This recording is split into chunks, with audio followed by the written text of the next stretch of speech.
What if I told you there is a financial tool that can be both a dream come true, a clear path to owning a home when every other door is slammed shut, and at the same time, a complete nightmare, a trap that could actually land you in jail over a single missed payment?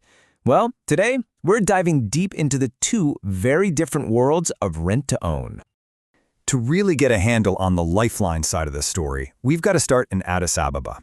The real estate market there is in a crisis so bad it's been described like this: a blocked artery. Just imagine that for a second. Money can't flow, people who want to buy can't buy, and developers who need to sell, well, they can't sell either. Everything is just stuck. All right, so here's our game plan. First, we'll look at what's causing that gridlock. Then, we'll break down exactly how this rent-to-own model managed to unlock it. We'll explore all the upsides, and then, and this is crucial, we're going to pivot and look at the dark side, when these deals turn into a predatory racket. And finally, we'll lay out the final verdict. Okay, let's dive right into that perfect storm in Addis Ababa, a city where the dream of simply owning your own home has become almost impossible for so many people. A complete standstill. And what does that actually mean? It means you have thousands of finished, perfectly good apartments just sitting empty. And at the same time, you've got thousands of families with good jobs and savings who have absolutely no way to buy them. The whole system is just frozen, trapping everyone in this weird financial limbo. So how did things get this bad? Well, it's not just one thing, it's a whole mess of problems all heading at once. You've got hyperinflation and mortgage rates as high as 20%. I mean, who can afford that? The National Bank put a cap on credit, so loans are almost impossible to get. Throw in a citywide freeze on property transfers and a new rule that stops developers from selling homes until they're basically finished. It's a total disaster. But, sometimes at a crisis comes innovation. A solution popped up, not from the government, not from the banks, but from the developers themselves. It's a type of rent-to-own that basically created its own little shadow banking system to get the blood flowing through that blocked artery again. Okay, so how does this actually work? This isn't your normal rental deal. In this setup, the developer, the seller, provides all of the financing. The buyer moves in, they make their monthly payments, but they're making them directly to the developer. And at the end of the term, boom, they own the place. The banks, they are completely, 100% cut out of the picture.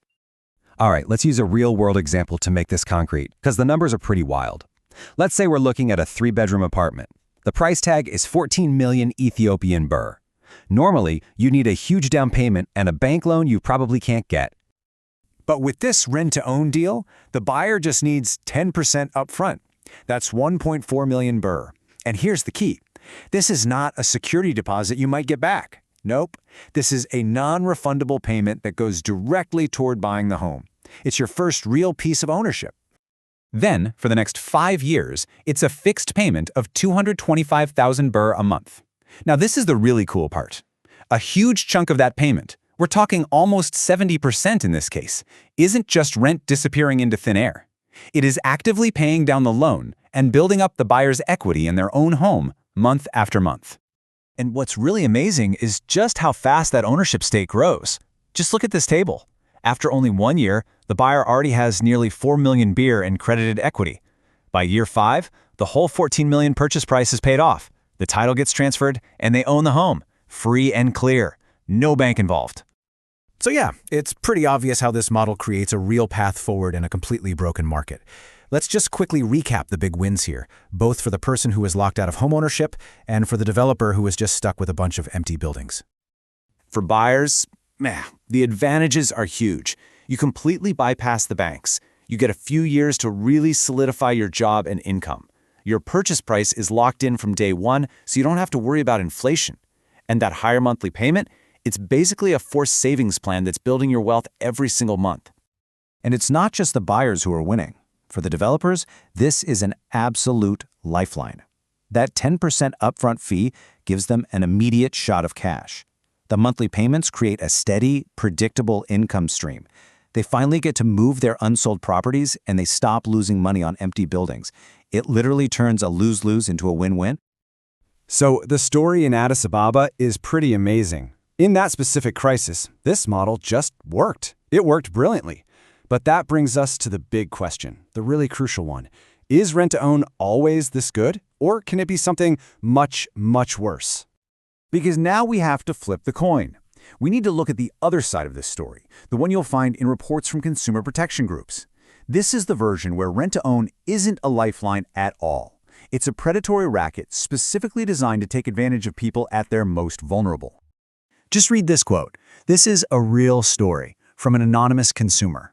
She missed a payment on a laptop she was renting to own. She tried to make it right. Instead, police surrounded her home and arrested her for theft on her birthday. This is the terrifying reality we're talking about. So how on earth does this happen? Well, it all comes down to a nasty legal loophole. By structuring the deal as a lease instead of a credit sale, these predatory companies can dodge all sorts of laws that are meant to protect you. They can avoid normal foreclosure rules, which give homeowners rights, and instead just evict you like a regular tenant. They can also get around things like the Truth in Lending Act, meaning they never have to tell you what the real interest rate is, and trust me, it can be insane. And this is where the whole thing becomes a trap. Remember how in our Addis Ababa example, most of the payment built equity? In these predatory deals, that percentage can be tiny or even nothing at all. The home's price is often jacked up way above its actual value, and it might be in terrible condition, leaving you on the hook for thousands in repairs. The entire system is often set up for you to fail, so the seller can kick you out, keep every penny you paid, and then just rent it to the next desperate person. And here is the final, most unbelievable part of this whole racket: the criminalization of debt. Because the contract is technically a rental agreement, some states allow companies to use theft of service laws against their customers. So let me be clear.